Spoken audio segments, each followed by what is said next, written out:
Hello everyone. Today we are going to discuss the limits of delegation of powers. क्या limit होती हैं delegation of powers की?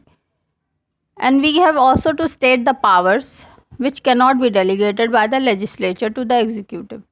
हम उस संबंध में भी बात करेंगे कि कौन कौन सी पावर्स लेजिस्लेचर एग्जीक्यूटिव को डेलीगेट नहीं कर सकता. तो लिमिट क्या है, पहले आइए डिस्कस करते हैं लिमिट्स क्या हैं परमिसिबल डेलीगेशन की. The Constitution of India indirectly envisages the delegation of legislative function to the executive to a limited extent. तो जो कॉन्स्टिट्यूशन ऑफ इंडिया है वो लेजिस्लेटिव फंक्शंस का जो डेलीगेशन है एग्जीक्यूटिव को उस पर लिमिट लगाता है कि ऐसा आप एक लिमिटेड एक्सटेंट तक ही कर सकते हैं. Now it is to the executive to determine details relating to enactment. और फिर एग्जीक्यूटिव उस पर डिटेलिंग करेगा कि इसको इनैक्टमेंट किस हद तक और कैसे किया जाए. इन री दिल्ली लॉ एक्ट केस, जो री दिल्ली लॉज एक्ट केस हुआ था, the court observe that the complexity of modern administration and the expansion of the function of the state to the economic and social sphere have rendered it necessary to resort to new forms of legislation and give wide powers to the various authorities on suitable occasions. Delegated legislation has become a present-day necessity and it has become both inevitable and indispensable. यानी आज का जो परिप्रेक्ष्य है उसमें delegated legislation ज़रूरी हो गया है और ये इतना ज़रूरी है कि इनएविटेबल है, करना ही पड़ेगा, और इंडिस्पेंसिबल है, बिना इसके काम ही नहीं चलेगा. The legislator has to make so many laws that it has no time to devote all the legislative details. इतने सारे उसके कानून हैं, इतने लॉज हैं कि हर एक की डिटेलिंग करने का समय नहीं है. And sometimes the subject on which has to legislate is of such technical nature that all it can do is to state broad principal.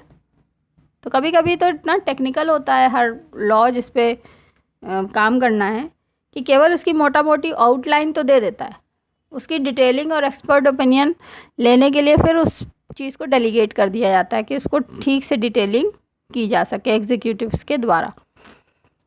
If the legislature let down the policy and standard और limit is limited established by the statute, the delegation will not be unconstitutional. तो जो limit है, there is a limit beyond which delegation of legislative power cannot be made. तो of course delegation तो होता है लेकिन एक लिमिट के बाहर नहीं. द एसेंशियल पावर्स जो लेजिस्लेशन के होते हैं कैनॉट बी डेलीगेटेड. जो एसेंशियल पावर्स हैं लेजिस्लेशन के वो डेलीगेट नहीं किए जा सकते.